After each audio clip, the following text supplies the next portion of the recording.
And then in a couple of hours, you know, you can come back and give them a little more of what they need to know now, and some additional information that they need. Be prepared for displacement. People who are going through a lot and they're are stressed out tend to want to take it out on the people that are they see as safe, that are around them, and nurses are often seen as safe. That doesn't mean you have to take abuse, but if somebody is snippy or just unfriendly, perhaps, you know, you walk in, you announce yourself and come into the room, and they're like, "Are you back again?" You know, you just have to be able to not take it personal. And let it go, let it run off of you really quick, because it's not really about you. It's not about me. It's about what they're doing. So those are the kinds of things you can anticipate, really. The only medication I think we talked about in those chapters was the selective serotonin reuptake inhibitors. What's a less fancy way of saying that, Stillwater? What is a selective serotonin reuptake inhibitor? What does it do? Recycles your serotonin. Okay. So does that mean you have more available for you or less? More. Okay. Correct. Yeah. And so some people who are going through a lot and struggling, depending on if it's going to be a very short-term situational thing or it's going to be a little longer, if they're not coping effectively, that might be a class of medications that they might be using. Let's see.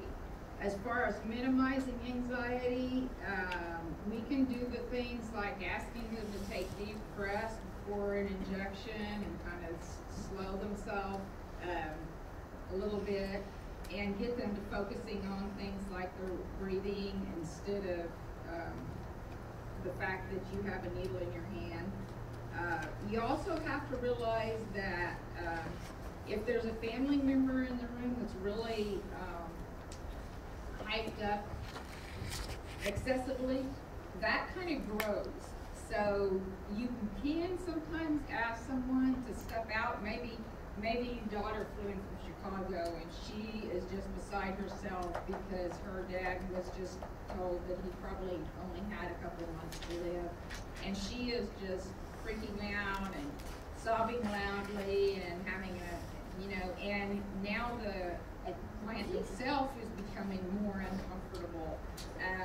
You might get a chance to step out into the hall with that person and help them vent away from the client a little bit, because it is contagious. And I know I see it sweep through the classroom sometimes. Sometimes before a test, you guys start talking to each other, and you're wanting to calm each other down, but you end up actually making each other more stressed out because you start questioning yourself and what's supposed to know. So mostly our goals, if we have someone who's having a really hard time coping, is to help them with their toolbox, help them with things they can do to feel better. And the health promotion strategies in the chapter talk about exercise, nutrition, sleep. That if somebody is, I'm thinking the right way to say this.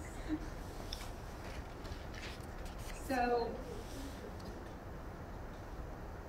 if someone says something, and this might really kind of go over into death and dying or another chapter, but it all kind of comes together. So you have a client that's having a really rough time, and maybe they say something like, man, I'm just really, maybe this is someone with the chemotherapy, and it's their second or third go around, and tests aren't looking good, and they're having a lot of side effects, and this person says to you, I am just so tired, and I'm really ready to go in but my family, you know, is praying for a miracle and firmly believes that there's going to be a miracle any day, and that I have to continue with the chemo.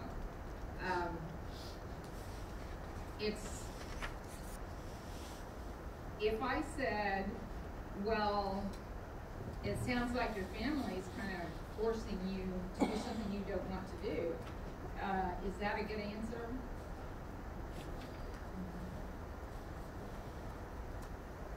Enid? They're shaking their heads no.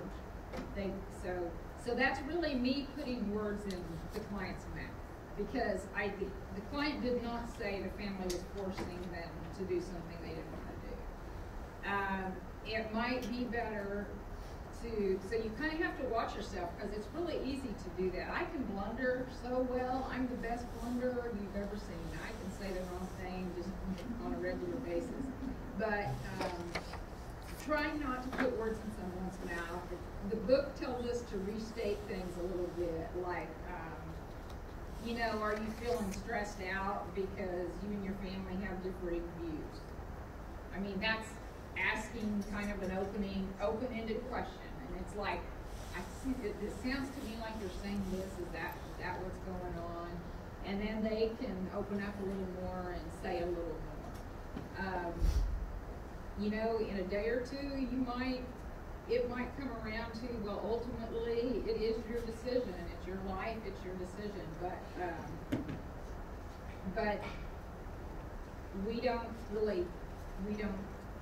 we try not to put words in their mouth, and we certainly don't help them.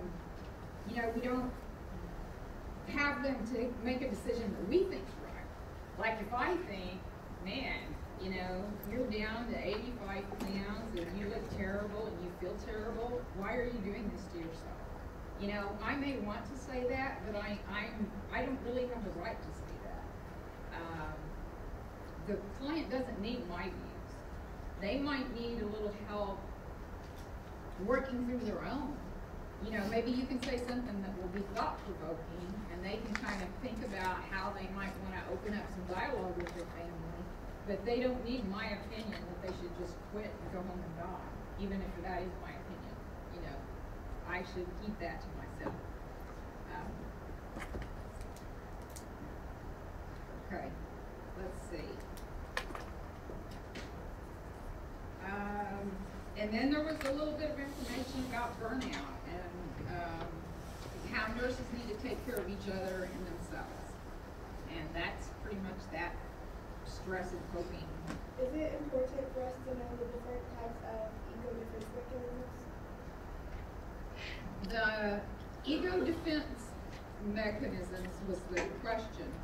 And I'll answer it probably the same way I did back when we talked about this, when we went through this lecture, is that the most common ones, you know, are probably displacement, denial, repression, suppression. That would probably be the extent of my study, because we'll get into defense mechanisms pretty in depth during our psych rotation. So I would not spend too much time, just the most common ones that you might see. I mean, we run into denial and displacement in med-surg all the time, and repression and suppression. Yeah, I probably should know the difference in those two. But I would not go any further. I wouldn't worry too much about anything more complicated than that. What's our next topic? Nutrition. Okay. Do we cut off at regular class time? Yes. Okay, so we're going to try to kind of hustle because we're down to 17 minutes at this point, or maybe slightly more. I had a little trouble with nutrition, giving you a lot of guidance without giving away too much. So basically focus on assessments and interventions. How do I know someone has a nutritional problem? Think about the calculations we did when we did our in-class assignment. Be sure you know how to do those, what normal ranges are for those, how you would intervene, who would you worry about, who wouldn't you worry about, that kind of stuff on that. There were a few meds in that lecture to pick up off your blueprint. I think that covers nutrition.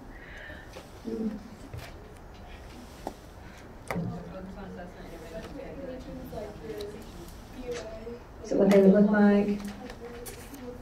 Calculations from the in-class activity. That's kind of just the broad. Yeah, the medication, there's a few meds. Okay, next one for me is pain. The notes I have on pain are, know your medicines from that lecture, how to administer them, nursing implications from those meds. Once again, how to assess for pain. What does your client look like when they're in pain, verbally, non-verbally?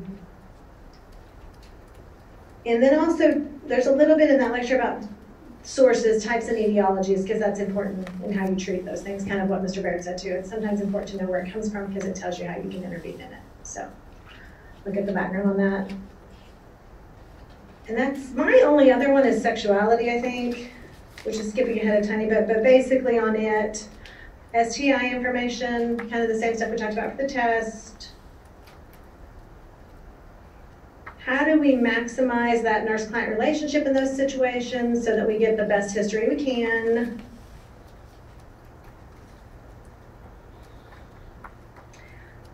Teaching and health promotion related to sexuality.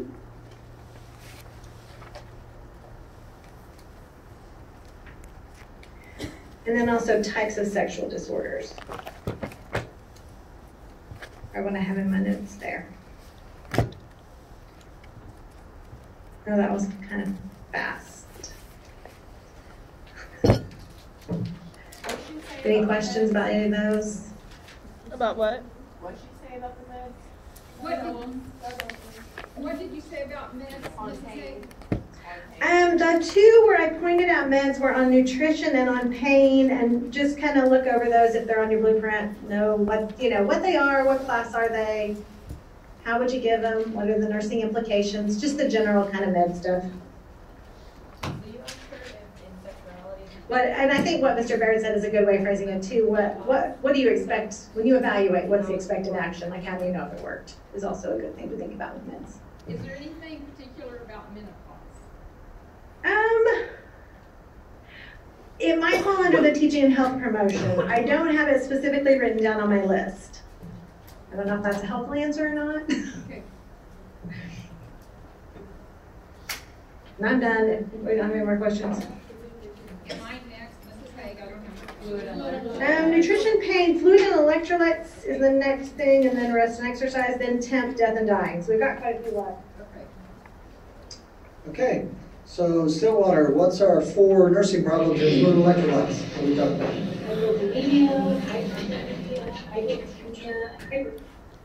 All right, so low and high potassium, low and high fluid volume. And so be able to recognize the differences, recognize that your assessment data can point in those directions, but we also talked about specific lab work that we would review to identify that. So know what lab work pertains to each of those problems, so that you know what to look at as the nurse. Okay? Any questions on fluid electrolytes?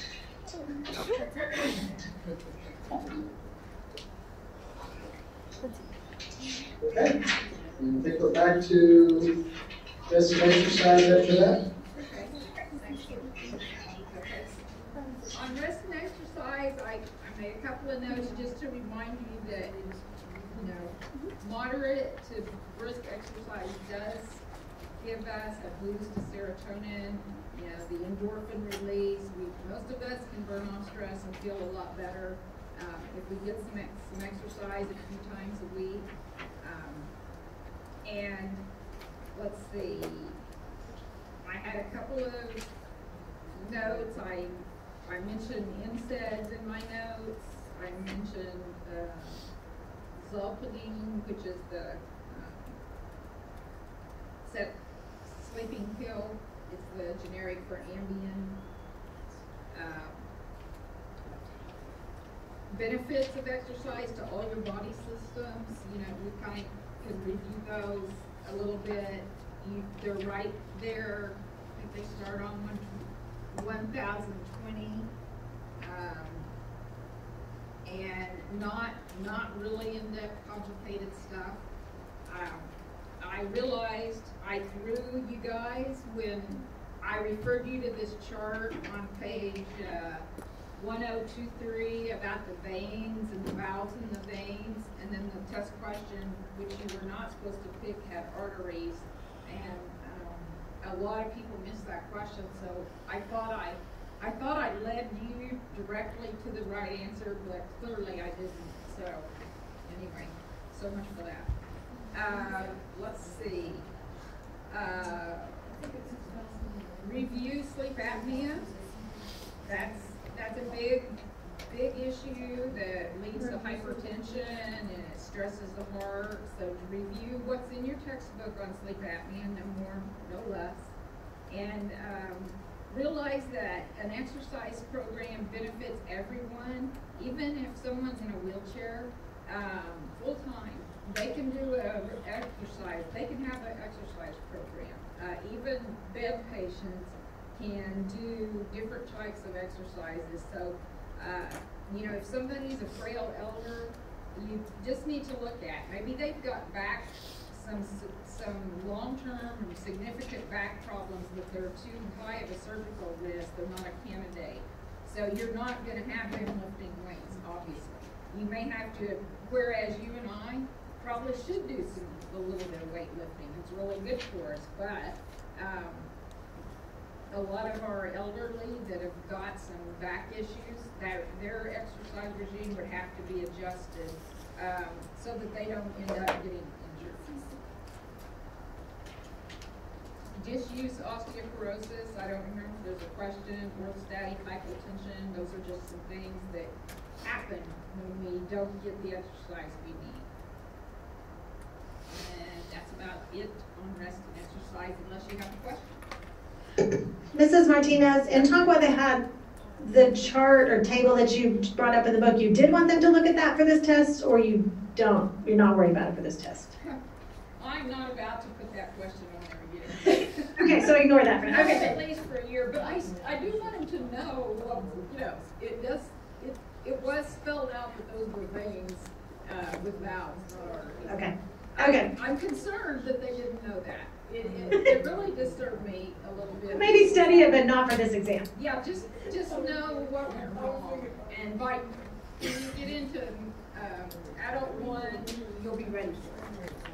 Right. Obviously select all the down. Okay, that's it for activity and exercise. Okay, so temperature. Tonopah, I gave you 5 problems that dealt with temperature. What were they?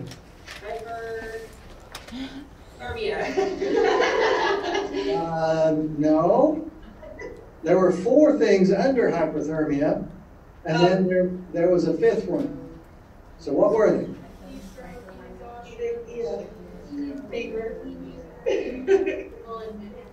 Enid said heat stroke and heat exhaustion. Fever. Okay, that's 2 of them. Fever. And I think Tonopah said fever, and what was the 4th and 5th one? Malignant hyperthermia, hypothermia. Malignant hyperthermia. All right, so just to recap, hypothermia being too cold, and then for hyper or too hot, we talked about heat exhaustion, heat stroke, malignant hyperthermia, and fever. What's that common tissue problem, Enid, that occurs regardless of the nature of the injury to the tissue? Inflammation. Inflammation. Understand that well, including how to recognize it and how to distinguish it between infection and inflammation. Remember, infection always includes an inflammatory response, but not all inflammation is infectious in nature. Okay? And make sure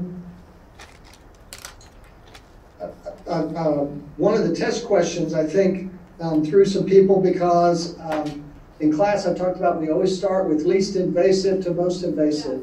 But the test question dealt with someone where the least invasive options weren't even physically possible because the patient was unconscious.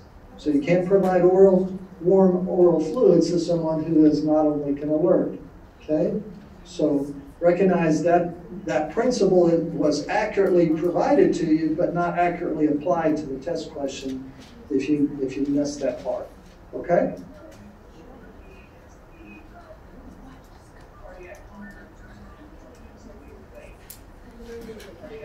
We put the,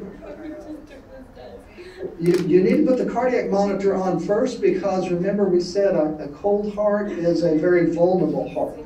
And so in the process of removing clothing or other things, you can send them into a lethal arrhythmia. And you might not pick it up quickly enough if they're not already on the monitor. Okay? All right, any other questions on that? Mr. Baird, can you repeat that question for us and talk about, we couldn't hear the question and then our speaker got messed up, so. Okay. The question dealt with putting them on the cardiac monitor versus rewarming them. Remember, the rewarming is the priority as far as it's going to solve the patient's problem, but because a cold heart is a vulnerable heart, we want them on that monitor even while we're taking the clothes off and things because we need to know if we send them into that lethal arrhythmia. The less time they're in that arrhythmia, the quicker and possible, the greater the possibility we can get them back out of it. Okay? All right. So we're going to let Mrs. Martinez do hers real quick, and then I need just a few minutes, Mrs. Hagan, Mrs. Martinez, to test some equipment on our end. So do not disconnect us even after you're finished, Mrs. Martinez, because I only have what few minutes we are connected to do the test on this end. Okay?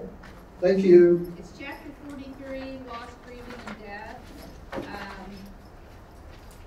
Which of our senses is the last one to go? Hearing. Hearing, right. Look at what are the major nursing responsibilities during the dying process. It's spelled out there in the chapter. Look at what kind of normal early grief looks like. Let's see, I think that's maybe on 990. They talk about the different types of grief. You know, would you expect someone to cry quite a bit if they lost their husband of 70 years or something? Okay. You know, some of our elderly ladies and men have been married for many, many, many years, and you would expect them to be pretty careful. Would you expect them to probably want to talk about that person? Most of the time they will. It's not an absolute. Some don't, but most of them do. You know, they're not going to feel very good, or you don't expect them to be chipper. On the other hand, you don't expect them to cut everybody off and just refuse any comforting either. Let's see.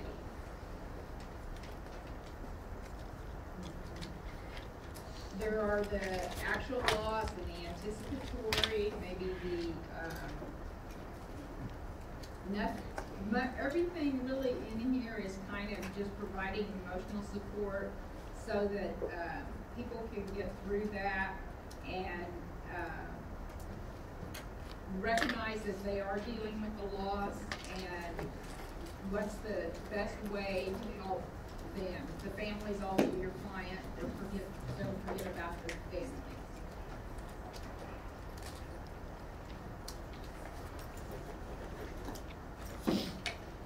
Questions?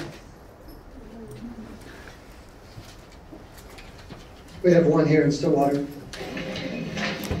Do we still need to know all the stages of grief? Should we go over that?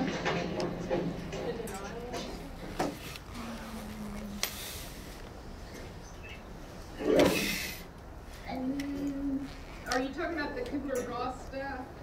Yes. I mean, I wouldn't memorize the step 1, 2, 3, 4, and when you would expect it or anything like that.